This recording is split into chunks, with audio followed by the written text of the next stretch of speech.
मैं एक गरीब घर की औरत हूँ। मेरा शौहर मजदूरी करता था, तनख्वाह बहुत कम थी, घर का खर्च बमुश्किल चलता था। मेरा एक छोटा सा बेटा था जिसे छोड़कर मैं कहीं नौकरी भी नहीं कर सकती थी। एक दिन मेरी पड़ोसन ने कहा, एक बहुत अमीर आदमी को अपने बच्चे के लिए दूध पिलाने वाली औरत चाहिए, वो बहुत अच्छे पैसे देंगे। मैंने कहा, मेरा शौहर शायद इजाज़त ना दे। वो बोली, पहले चलो पूछ तो लो कितने पैसे देंगे, इतने मिलेंगे तो तुम्हारा शौहर मना नहीं कर सकेगा, तुम्हें अच्छी खुराक भी मिलेगी, तुम्हारा बच्चा भी तंदुरुस्त हो जाएगा। मुझे बात जच गई। अगली सुबह मैं अपने बेटे को गोद में लेकर पड़ोसन के साथ उस बंगले पर पहुंची। बंगला देखकर हैरान रह गई। अंदर दाखिल हुई तो मालकिन टांग पर टांग रखे सोफे पर बैठी थी। बच्चा नौकरानी की गोद में रो रहा था। पाउडर का दूध पिला रही थी मगर वो पी नहीं रहा था। मालकिन ने मुझे सर से पांव तक घूरा और तंज से बोली, ना जाने मेरे शौहर के दिमाग में कौन सा भूत सवार है। आजकल तो लोग डब्बे का दूध पिलाते हैं, बच्चे फिर भी पल जाते हैं, मगर नहीं, इन्हें तो माँ का दूध ही चाहिए। फिर उठकर चली गई और ड्राइवर को बोली, गाड़ी निकालो, शॉपिंग पर जाना है। मैं सोच में पड़ गई, इतनी सेहतमंद औरत खुद अपने बच्चे को दूध नहीं पिलाती। मगर किस्मत की बात थी, मेरे पास तो एक वक्त की रोटी भी मुश्किल से होती थी और उसके पास सब कुछ था, फिर भी वो अपने बच्चे के हक से उसे महरूम रखे हुए थी। कुछ देर बाद मालिक कमरे से निकले। पड़ोसन ने तारुफ कराया। उन्होंने मुझे और मेरे बेटे को देखा और बोले, ये खुद तो कमज़ोर है, मेरे बेटे को कैसे पालेगी? मैं बोली, रोजी रोटी ऊपर वाले के हाथ में होती है, जिसने बच्चे का रिस्क बनाया ताकत भी वही देगा। वो मेरी बात सुनकर खामोश हो गए। फिर बोले, मेरा बेटा पाउडर का दूध बर्दाश्त नहीं कर पा रहा, दिन रात रोता है। मेरी बीवी किसी सूरत राजी नहीं, मैं अपने बेटे की सेहत पर समझौता नहीं कर सकता। आप कितने पैसे मांगेंगी?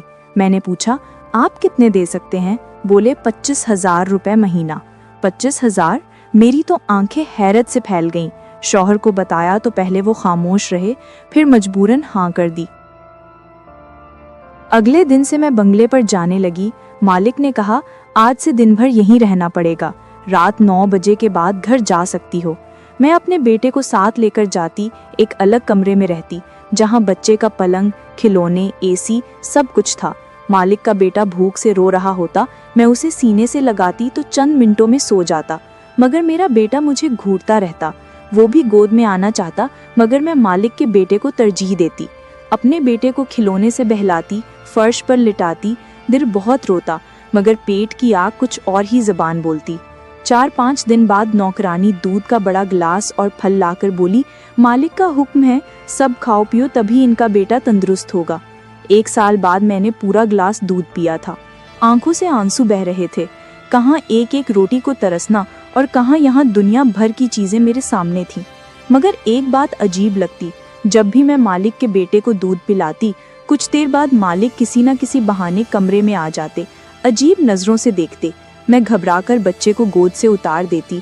एक दिन बर्दाश्त न हुआ, मैंने कह दिया, मुझे अच्छा नहीं लगता आप बार बार इस तरह आते हैं। वो नाराज हो गए, बोले, सच बताऊं, मुझे शक है कि आप अपने बेटे को ज्यादा दूध देती हैं, मेरे बेटे को कम। मैं पैसे अपनी औलाद के लिए खर्च कर रहा हूँ। ये सुनकर मेरा खून खौल उठा। मैं बोली, मैं गरीब जरूर हूँ मगर बेगैरत नहीं, ना आपके बेटे को भूखा रखती हूँ, ना अपने बेटे को ज्यादा दूध देती हूँ। अगर यकीन नहीं तो किसी और को रख लें। अपना बेटा उठाया और घर चली। वो पीछे से पुकारते रहे, मैं ना रुकी। उस रात मेरी किस्मत पर कयामत टूट पड़ी।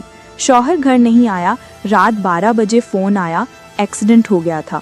अस्पताल पहुंची तो शौहर फौत हो चुका था। मैं बेहोश होकर गिर पड़ी। सुबह ही कफन दफन हो गया। लोग आकर कहते, तुम जवान हो, बच्चा मासूम है, अब जिंदगी कैसे गुजरेगी? मैं सदमे में थी। अगले दिन एक बड़ी गाड़ी हमारी गली में रुकी। मालिक उतरे, सीधे मेरे पास आए, मेरी हालत देखकर समझ गए, ताज़ियत की। फिर बोले, मेरा बेटा कल रात से रो रहा है, तुम्हारी गोद की आदत हो गई है, मुआफ कर दो। मैं अपने बेटे से परेशान होकर बोल गया, वापस आ जाओ। मेरे हाथ पर कुछ पैसे रखे और चले गई। घर में राशन खत्म था, किराया बकाया था। नौकरानी ने कई बार फोन किया, बच्चा बहुत बीमार है, सिर्फ तुम्हारी गोद में सुकून मिलता है। मैं मां थी, एक मासूम को कैसे छोड़ सकती थी। आखिरकार गाड़ी मंगवाई और बंगले पर पहुंची। जैसे ही बच्चे को उठाया, वो खामोश हो गया और मेरे साथ खेलने लगा। एक दिन मालिक बोले, यहीं रह जाओ, तुम्हारे लिए क्वार्टर खाली करा देता हूँ, तुम्हारा दुनिया में कोई नहीं, अकेली क्या करोगी। मुझे बुरा ना लगा, अब वो मेरे बेटे का भी बहुत ख्याल रखते थे, जो कुछ अपने बेटे के लिए लाते वही मेरे बेटे के लिए भी। मालकिन तो घर पर कम ही आती थी, शॉपिंग, पार्टियां, कभी कभी शहर से बाहर भी चली जाती थी। एक रात मालिक के बेटे की तबीयत खराब थी। मालिक बोले, आज यहीं रुक जाओ, बच्चे के कमरे में ही सो जाना। आधी रात को बच्चा भूख से जागा, मैं दूध पिलाने लगी, अचानक दरवाजा खुला, मालिक अंदर आ गए। मैं घबराकर बच्चे को हटाने लगी, वो सामने कुर्सी खींचकर बैठ गए और बोले, जो मैं कहने जा रहा हूँ गौर से सुनना। मैंने ऐसी लड़की से शादी करनी थी जो घर संभाले, बच्चों की अच्छी परवरिश करे, मगर जिससे कि उसमें ये सब कुछ नहीं।